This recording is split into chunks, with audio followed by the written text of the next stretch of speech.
샬롬. 오늘 하루도 하나님께서 우리에게 주신 은혜의 날입니다. 이 하루 하나님의 은혜 가운데 기쁨으로 맞이하시는 여러분 되시기 바랍니다. 시간은 금이다라고 하는 말의 의미는 누구나 공감하지만 실상 우리는 우리에게 주어진 시간이라고 하는 것을 그냥 주어지는 것으로 생각합니다. 그래서 시간을 소중하게 여기고 감사하게 생각하지 못할 때가 참으로 많죠. 그런데 저와 여러분에게 시간이라고 하는 것은 그저 금값이 아닙니다. 시간은 나에게 주신 하나님의 은혜의 선물입니다. 이 사실도 너무나 잘 알고 있는데 문제는 우리의 시간과 하나님의 시간이 맞지 않다라는 것이죠. 우리는 날마다 하나님의 뜻을 구하면서도 하나님의 응답이 우리의 시간에 주어지기를 원합니다. 그러나 하나님은 하나님의 시간에 응답하시죠. 그만큼 그때가 가장 좋은 타이밍임을 하나님께서는 아시는 것입니다. 다른 분도 아니고 하나님이시라면 하나님의 시간이 내게 가장 유익하다라고 하는 사실을 우리가 믿어야 하는데 생각보다는 우리의 좁은 마음이 하나님의 시간을 기다리지 못하게 만듭니다. 그렇게 시간이라고 하는 관점에서 믿음을 생각해 보면 믿음은 내 시간을 포기하고 하나님의 시간을 기다리는 것입니다. 오늘 본문의 말씀을 제가 다시 한번 읽어드립니다. 잘 들어보시죠. 그런즉 너희가 어떻게 행할지를 자세히 주의하여 지혜 없는 자같이 하지 말고 오직 지혜 있는 자같이 하여 세월을 아끼라. 때가 악하니라. 시간을 아끼는 자가 지혜 있는 자이다. 단순하게는 세월과 시간을 귀하게 여기라 라고 하는 말씀으로 이해되어지죠. 메시지 성경에 보면 지혜 없는 자같이 하지 말고 라고 하는 부분을 머리를 쓰라 라고 재미있게 번역하고 있습니다. 이처럼 지혜롭게 자신의 삶을 살핀 사람들은 이제부터 세월을 아끼기 시작하는 것입니다. 여기서 세월을 아끼라 라고 하는 표현이 참으로 중요하고 재미있는데요. 세상에서 말하는 대로 그저 열심을 다하여 의미 있게 삶을 살라라고 하는 말씀이 아니에요. 여기서 세월을 아끼다라고 하는 표현은 시간을 건져 올리다라고 번역되어질 수 있습니다. 그리고 저는 이 번역이 보다 뜻이 명확하여진다라고 생각해서 좋아요. 그리고 이 단어는 갈라디아서에서 보면 속량하다라고 하는 의미로 사용되어집니다. 그렇게 생각해 보면 세월을 아끼다라고 하는 표현은 시간을 구하다라고 하는 번역으로 바뀌어질 수도 있는 것입니다.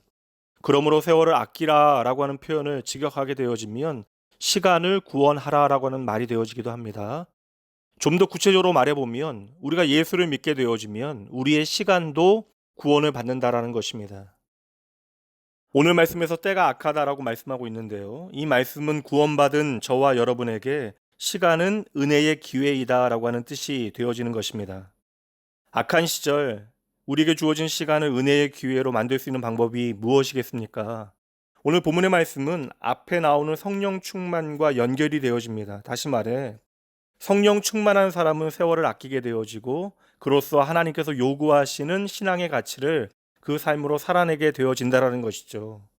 이것이 바로 악한 시절에 시간을 구원하는 삶이 되어지는 것이죠. 그저 대충 하루하루 살아가시면 안 됩니다. 하나님과 상관없는 모든 시간과 인생은 죄가 되어지는 것이고 낭비가 되어지는 것이에요. 그래서 성경은 게으름까지도 죄로 설명하는 것입니다. 죄가 게으름이 되어진다라고 하는 것은 그저 기질적인 게으름을 말하고 있는 것이 아니라 시간의 주인이 누구인가를 잊고 사는 삶을 의미하는 것이죠.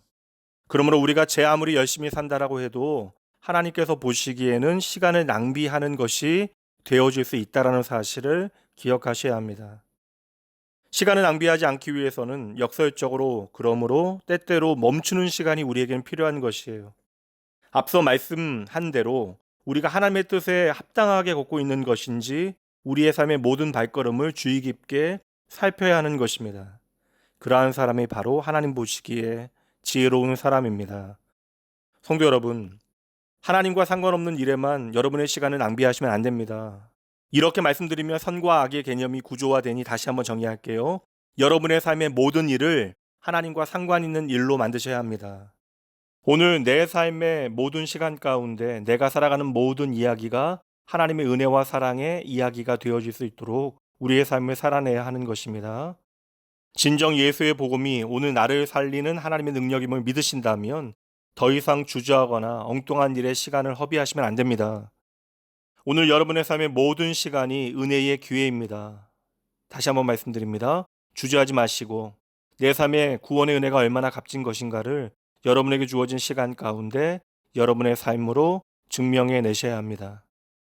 오늘도 주님께서 우리에게 비추시는 말씀의 방향에 따라 은혜로 주신 시간이라고 하는 기회를 지혜롭게 순종하며 살아가는 여러분 모두가 되어지시길 주님의 이름으로 축복합니다. 함께 기도합니다. 사랑하는 나의 아버지, 날마다 말씀으로 찾아오시는 아버지를 배울 날이 하루하루 가까이 다가오고 있습니다. 저에게 주신 오늘이라고 하는 은혜의 새날이 다시는 불순종과 불신앙의 이야기로 채워지고 되풀이되어지지 아니하도록 주님, 아버지여, 저희를 붙들어 주시옵소서. 언제나 하나님 앞에서 지혜로운 사람이기 원합니다. 주님 보시기에 합당한 길인지 분별하게 하시고 잘 걸어가게 하시되 주님께서 기뻐하시는 길이 아니라면 언제라도 되돌아올 수 있도록 주여 은혜를 더하여 주시옵소서. 훗날 나의 인생을 되돌아보며 더 잘할 수 있었는데라고 하는 후회만 남아 하나님 앞에서 내 인생을 부끄럽게 돌아보지 아니하도록 주의 말씀에 붙들려 후회 없는 삶을 날마다 매 순간 살아가게 하여 주시옵소서. 연약한 인생길 아버지의 손 꼭 붙잡고 걸어갈 수 있도록 인도하시고 모든 상황 가운데 기쁨과 감사함으로 살아가게 하시옵소서.